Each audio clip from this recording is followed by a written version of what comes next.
स्वागत है आप सभी का इस बुलेटिन में। आपके साथ मैं हूं प्रिया। खबरों की शुरुआत बड़ी खबर के साथ करते हैं। सबसे पहले आपको ब्रेकिंग न्यूज से रूबरू करवा दें जो कि सोनीपत से मिल रही है। बढ़ते मामलों पर प्रशासन यहां पर सख्त हो गया है। आपको ये बड़ी जानकारी दे, डीसी और एसपी ने बाजार का दौरा किया है। तो ये बड़ी खबर ब्रेकिंग न्यूज आपकी टीवी स्क्रीन पर, क्योंकि मामले जो हैं वो बहुत तेजी के साथ बढ़ रहे हैं। इसके साथ ही साथ हाईवे के ढाबों का भी यहाँ पर औचक निरीक्षण किया गया। व्यापारियों को निर्देशों का पालन करने की हिदायत उनके द्वारा दिए गए हैं। सोनीपत में 24 घंटे में कोविड-19 के 122 नए मामले रिपोर्ट हुए। हालात लगातार गंभीर बने हुए हैं। इन सब के बीच प्रशासनिक स्तर पर जो सख्ती है वो लगातार देखने को मिल रही है। और इसी क्रम में जो डीसी हैं और जो एसपी हैं, उन्होंने बाजार का दौरा किया।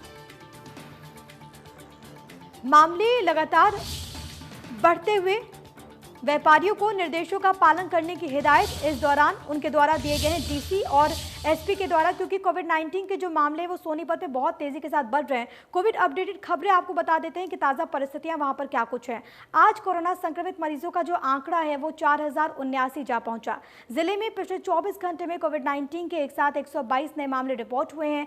सोनीपत में कोविड-19 से मौत का आंकड़ा 41 हो गया है। सोनीपत स्वास्थ्य विभाग में हड़कंप मच गया। हालांकि सोनीपत स्वास्थ्य विभाग अब सभी मरीजों की ट्रैवल हिस्ट्री जांचने में जुटा हुआ है, ताकि नए मरीजों के संपर्क में आए लोगों की पहचान जो है वो की जा सके। तो वहां पर भी तमाम तरह की जो सख्ती है, तमाम तरह के जो कदम है वो प्रशासनिक स्तर पर उठाए जा रहे हैं। स्वास्थ्य महकमा पूरी तरीके से अलर्ट है, लेकिन इन सबके बीच आम लोगों को समझने की यहाँ पर जरूरत कि जो भी सख्ती बरती जा रही है, जो भी कड़े फैसले लिए जा रहे हैं, वो आम लोगों की हिफाजत के लिए लिए जा रहे हैं।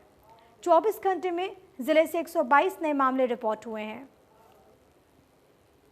चलो अब आगे बढ़ते हुए यमुनानगर की बात कर लेते हैं, जहां के छछरौली बालकुंज में कोरोना की दस्तक। ये आपको बड़ी खबर बता रहे हैं। बालकुंज के 21 बच्चों समेत 5 केयरटेकर जिनमें कोविड-19 संक्रमण की पुष्टि हुई है। बच्चों को बालकुंज में ही आइसोलेट कर दिया गया है। बाहरी लोगों के बालकुंज में आने पर रोक।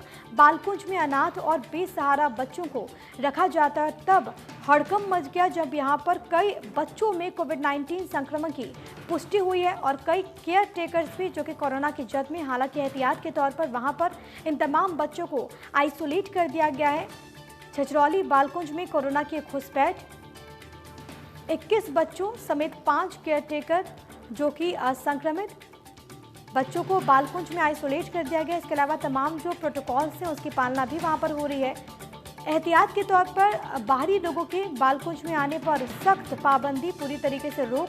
आपको यहाँ पर ये बताएं कि अनाथ और बेसहारा बच्चों को बालकुंज में रखा जाता है और वहाँ पर हड़कंप तब मच गया जब इतनी बड़ी संख्या में इन बच्चों में कोविड-19 संक्रमण की पुष्टि हुई है। साथ ही साथ 5 केयरटेकर जो कि कोरोना की जद में आ गए हैं। हिसार वासियों को भी अब सावधान होने की जरूरत है।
चलिए अंबाला की बात कर लेते हैं, जहां पर लगातार बढ़ रहे केसेस को लेकर प्रशासन अलर्ट है। अंबाला नगर निगम में 31 अगस्त तक पब्लिक डीलिंग बंद करने के आदेश जारी कर दिए गए।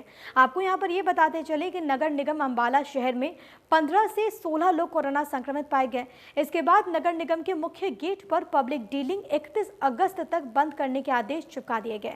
लेकिन इन आदेशों के चंद मिनट के अंदर खुद नगर निगम अपने ही आदेशों की धज्जियां उड़ाने में जुट गया और निगम परिसर में डेहड़ी फड़ी लगाने वालों लोगों को खुद बुलाकर उनके दस्तावेज जमा करवाने के काम करने लग गए।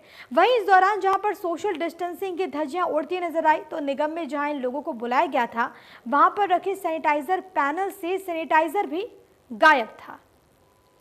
तो अपने ही आदेशों के किस तरीके से धज्जियां उड़ाई गई ये हम आपको बता रहे हैं। अंबाला से ये मामला निकलकर सामने आया, जहां पर नोटिस तो ये था कि 31 अगस्त तक जो पब्लिक डीलिंग है वो बंद रहेगी, लेकिन विभाग ही इन आदेशों की धज्जियां उड़ाते हुए नजर आया। चौधरी देवीलाल विश्वविद्यालय ने 3 सितंबर से ग्रेजुएशन और पोस्ट ग्रेजुएशन फाइनल ईयर कक्षाओं की परीक्षाओं के लिए शेड्यूल जारी कर दिया है। इन परीक्षाओं की तैयारियों को लेकर नेशनल कॉलेज और राजकीय महिला महाविद्यालय ने सिविल सर्जन सिरसा से पैरामेडिकल टीम और एम्बुलेंस की मांग की है, जबकि कोविड-19 में ड्यूटी में तैनात टीचर्स को रिलीव करने के लिए सिरसा उपायुक्त को पत्र भी लिखा गया है। इसके साथ ही महिला महाविद्यालय ने फैसला लिया कि 50 से अधिक उम्र के अध्यापकों की ड्यूटी परीक्षा में नहीं लगाई जाएगी। परीक्षा करवाने के लिए राजकीय नेशनल कॉलेज और राजकीय महिला महाविद्यालय तैयारियों में एक तरीके से जुटा हुआ है।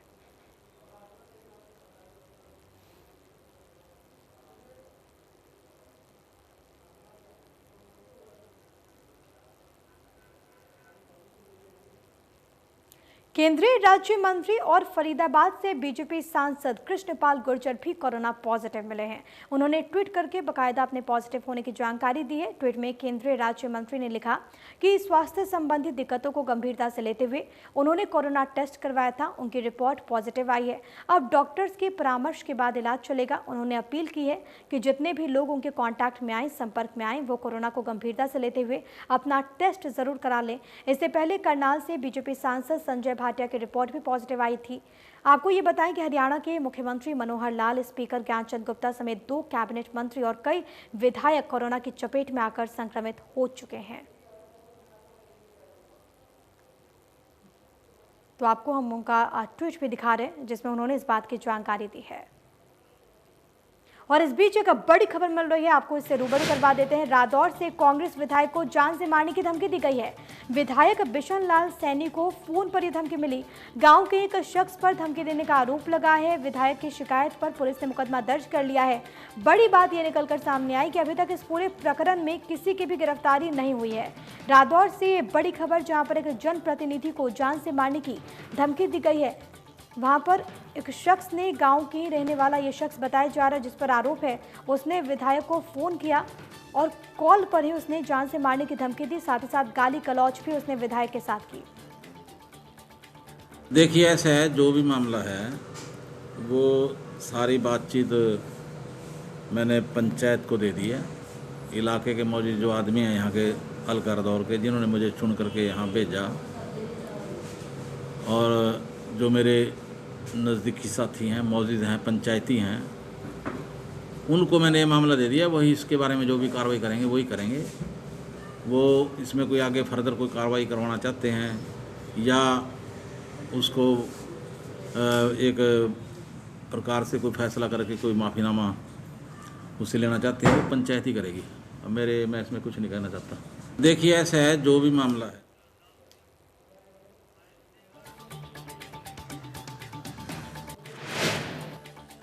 रावली के वन क्षेत्र में जिन लोगों ने फार्म हाउस बना रखे हैं उनके लिए एक बुरी खबर है।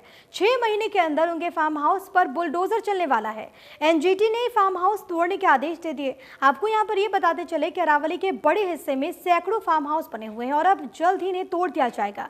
वन विभाग बाकायदा सर्वे करेगा और उसके बाद सभी फार्म हाउस तोड़ दिए जाएंगे। ये भी जानकारी मिल रही है कि गैर कानूनी फार्म हाउस के खिलाफ अर्जी दाखिल की गई थी, जिसकी सुनवाई के बाद एनजीटी ने ये आदेश दिया है।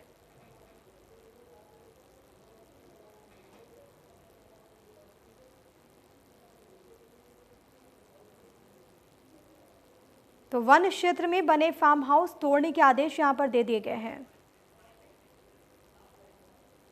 चंडीगढ़ में उप मुख्यमंत्री दुष्यंत चौटाला ने आबकारी विभाग से राजस्व की जानकारी के लिए प्रेस कॉन्फ्रेंस की। डिप्टी सीएम ने बताया कि प्रदेश में पहले क्वार्टर में 262 करोड़ 98 लाख का राजस्व मिला है, जिसमें करीब 75 करोड़ कोविड सेस से मिले हैं। एक्साइज ड्यूटी से प्रदेश में राजस्व बढ़ा है। उन्होंने साथ ही साथ ये भी बताया कि प्रदेश में 1163 जोन बनाए गए थे, जिनमें से केवल 1 अनसोल्ड है।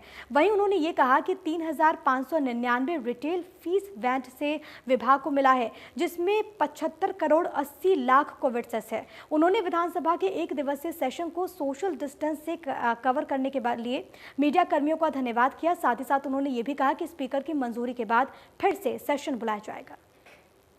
2020-21 एक्साइज पॉलिसी के पहले क्वार्टर के अंदर प्रदेश में एडिशनल 262.98 करोड़ रुपया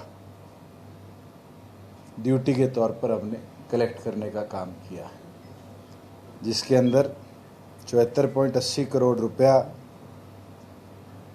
कोविड सेस जो प्रदेश सरकार ने कोरोना महामारी के लिए कैबिनेट में प्रस्तुत किया था उसको ऐड किया गया।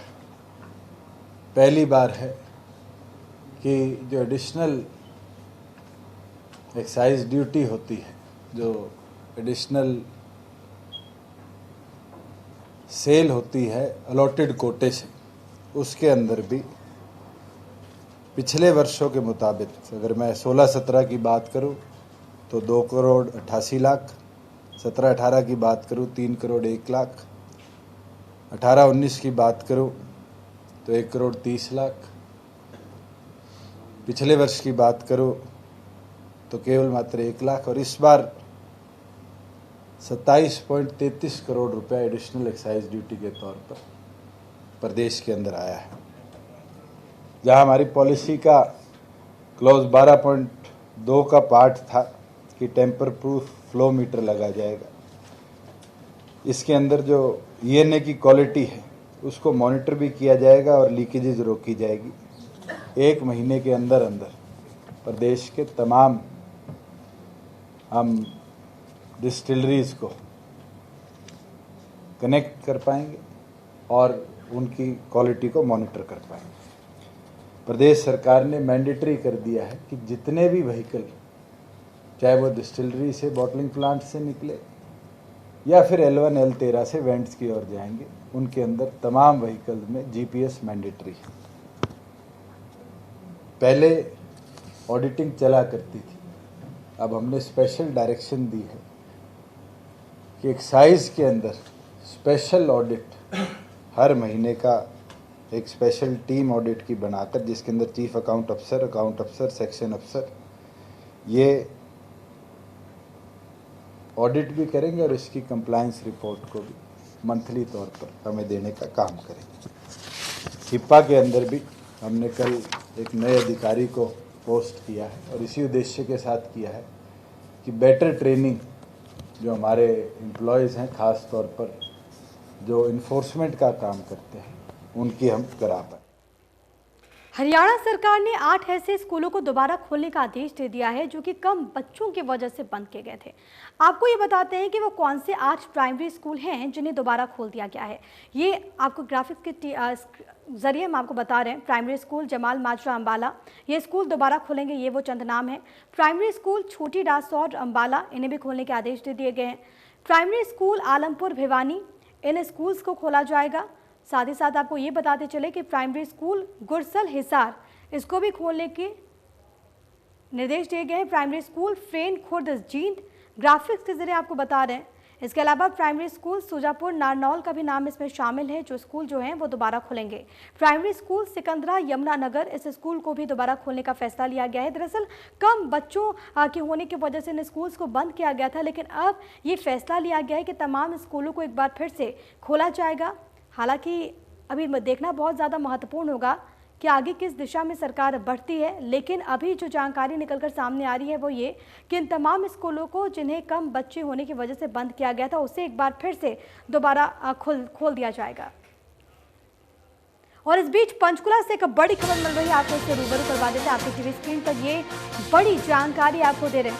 पंचकुला से जहां पर कोरोना का जो कहर है वो बदस्तूर जारी है। लगातार मामले बहुत तेजी के साथ बढ़ते हुए एक ही दिन में 3 मौतें हुई हैं। तो देखिए, संक्रमितों की संख्या तो बढ़ रही है, लेकिन अब मृतकों का जो आंकड़ा है वो जिस तरीके से बढ़ रहा है उसने भी बहुत ज़्यादा परेशानियों को बढ़ा दिया। पंचकुला से बड़ी जानकारी, कोरोना का कहर बदस्तूर जिले में जारी है। एक ही दिन में 3 लोगों ने जान गंवा दी कोविड-19 की वजह से।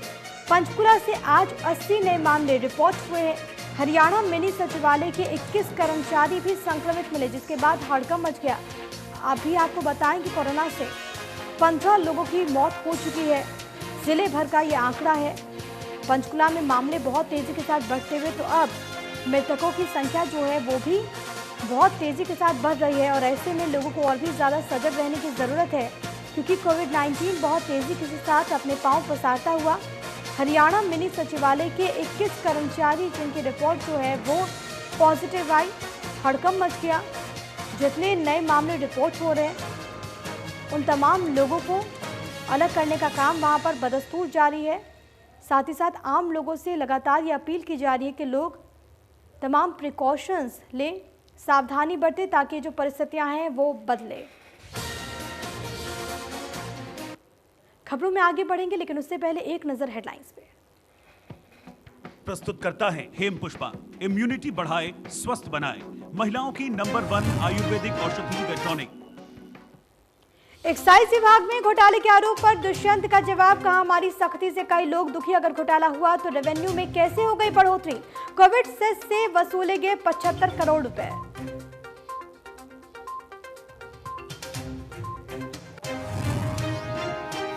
फरीदाबाद सांसद और केंद्रीय राज्य मंत्री कृष्णपाल गुर्जर भी हुए कोरोना संक्रमित, संपर्क में आए लोगों से कोरोना टेस्ट कराने की अपील। कांग्रेस नेता कुमारी शैलजा ने खुद को किया क्वारंटीन, रंजीता मेहता के संपर्क में आई थी शैलजा।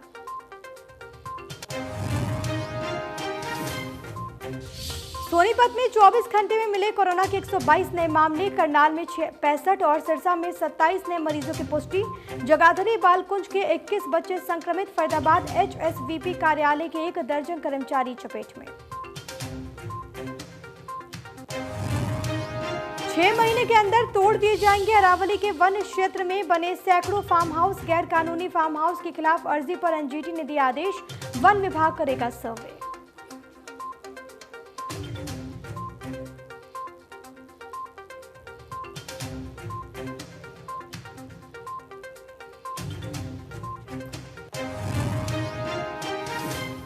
चलिए खबरों में आगे बढ़ते हैं और बात करते हैं फतेहाबाद की, जहां पर चोरों का आतंक देखने को मिला। घर में लगी पिकअप गाड़ी को ले गए चोर। ये आपको बताएं, तस्वीरें भी आपको दिखा रहे हैं। ताला तोड़कर चोरी की इस वारदात को अंजाम दिया गया। आप इन तस्वीरों में देख पा रहे हैं, CCTV में ये पूरी वारदात जो है वो कैद हो गई है। धांगड़ गाँव का ये पूरा मामला है। देखिए हमने घेरा भी लगा दिया है, सर्किल भी कर दिया है, ताकि आप आसानी से देख पाएं कि चोर जो हैं वो किस तरीके से बेखौफ हो गए हैं। एक शख्स जो कि इस घर में दाखिल होता है ताला तोड़कर और उसके बाद बाहर निकलता है, रेकी करता है, देखता है कि कोई व्यक्ति तो नहीं आ रहा। उसके बाद अपने साथी को इशारा करता है और वो जो साथी है वो बेपरवाह उस पिकअप गाड़ी को लेकर आगे बढ़ जाता है और उसके बाद ये अपने साथी के साथ वहां से फरार हो जाता है।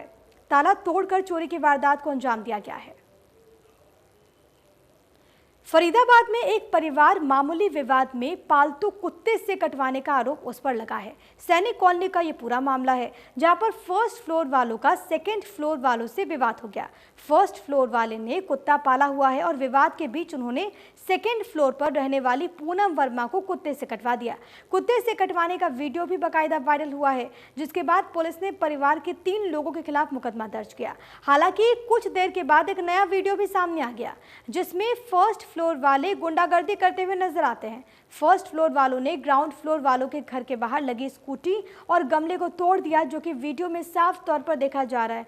तो दरअसल ये जो विवाद है वो फर्स्ट फ्लोर और ग्राउंड फ्लोर वाले लोगों के बीच में है, परिवार के बीच में है। स्कूटी को लेकर वो विवाद जो है वो शुरू, आप इन तस्वीरों में देख पा रहे हैं कि किस तरीके से बल्ले से वहां पर, आपको ये बताएं कि जो स्कूटी है वो भी वो लोग तोड़ रहे हैं। ये फर्स्ट फ्लोर वाले लोग हैं और इसके अलावा वहाँ पर जो और भी लोग हैं परिवार के, वो गमले भी तोड़ रहे हैं। फरीदाबाद से पूरा मामला निकलकर सामने आया है, जहाँ पर एक सेम कॉलोनी के रहने वाले फर्स्ट फ्लोर और ग्राउंड फ्लोर वाले लोगों की जो गुंडागर्दी है वो सामने आई है। तस्वीरों में आप देख पा रहे हैं फर्स्ट फ्लोर वालों की गुंडागर्दी, तो वहीं दूसरी तस्वीर आप देख पा रहे हैं जहाँ पर बदले में उसने, यानी कि जो लोग जिन्होंने कुत्ता पाला हुआ था उन्होंने उस महिला को कुत्ते से कटवा दिया। ये 2 वीडियो जो सामने आए हैं, इसके बाद ये चर्चा का विषय ज़रूर ये घटना बनी हुई है। वहाँ पर आसपास के लोगों के बीच, एक ही मकान के पड़ोसियों में ये विवाद हुआ है। फर्स्ट फ्लोर वालों की गुंडागर्दी भी आप देख पा रहे हैं, तो वहीं बदले में किस तरीके से कुत्ते को कटवा दिया गया वो भी आप देख पा रहे हैं दूसरी तस्वीर में। देखिए वहाँ पर जो परिवार के अन्य सदस्य हैं वो वहाँ पर मौजूद हैं और किस तरीके से उस कुत्ते से उस महिला को कटवाया जा रहा है बगैर इस बात की परवाह किए कि वो महिला कितनी ज़्यादा डरी हुई है। जाहिर तौर पर जो लोग अपने घर में कुत्ता को पालते हैं वो उससे फेमिलियर होते हैं, वो लोग नहीं डरते, लेकिन बाकी जो अन्य लोग हैं उनके मन में डर होना एक स्वाभाविक सी बात भी हो जाती है। और इसी वजह से महिला जो वहाँ पर मौजूद थी वो पहले से ही बहुत ज़्यादा डरी हुई थी और फिर उस महिला को कुत्ते से कटवा दिया गया, जिसके बाद आसपास के लोग जो कि वहाँ पर मौजूद थे उनके बीच में भी ये जो घटना है वो चर्चा का विषय बनी हुई है। दो तस्वीरें भी आपको दिखा पा रहे हैं हम, फर्स्ट फ्लोर वालों की गुंडागर्दी और बदले में कुत्ते से किस तरीके से कटवाया गया। भिवानी में परिवार पहचान पत्र बनने की योजना के तहत अभिभावक अपनी आईडी पहचान पत्र, राशन कार्ड, आधार कार्ड लेकर राजकीय कन्या वरिष्ठ माध्यमिक विद्यालय में पहुंचे, लेकिन स्कूल्स में व्यवस्थाएं ठप मिली। स्कूल्स में बतौर प्रिंसिपल और हेड मास्टर ने कक्षा अनुसार सभी बच्चों के अभिभावकों को फैमिली आईडी बनवाने की व्यवस्था की थी, मगर सर्वर ठप रहा और लिंक लॉगिन करने में समस्या आई, जिससे अभिभावकों समेत तमाम शिक्षकों को काफी परेशानी पेश आई। आपको यहाँ पर ये बताते चले कि प्रथम चरण में ही 25 अगस्त से 2 सितंबर तक सभी सरकारी स्कूल्स में वहां के बच्चों के परिवारों के पहचान पत्र बनाए जा रहे हैं। हम 2 दिन से यहाँ चक्कर लगा रहे हैं हमारी फैमिली आईडी बनवाने के लिए, पर यहाँ पे जो कंप्यूटर है वो चल नहीं रहे। तो हम सरकार से रिक्वेस्ट करेंगे कि इन्हें चलाए जाए और हमें इतनी परेशानी ना उठानी पड़े। हम यहाँ पे स्कूल में 2 दिन से चक्कर लगा रहे हैं फैमिली आईडी के लिए, पर कंप्यूटर साइट न चलने के कारण हमारा काम रुका हुआ। सरकार से निवेदन है कि कंप्यूटर की साइट चालू की जाए। जो भी डॉक्यूमेंट्स ला रहे हैं सबकी वेरिफिकेशन हो रही है, लेकिन हमारे पास समस्या ये है कि वो जो साइट है वो चल नहीं रही, इसलिए काम पूर्ण रूप से बच्चों वाला हो रहा है, बाकी सब काम पूर्ण हो रहे हैं। मैनुअली काम पूरा? हाँ, मैनुअली काम सारा ठीक चल रहा है। ये 25 तारीख से और 2 सितंबर तक ये काम हमें डेट आई हुई है, तो देखिए। और यहाँ पे वक्त हो गया एक छोटे से ब्रेक का, फौरन हाजिर होते हैं।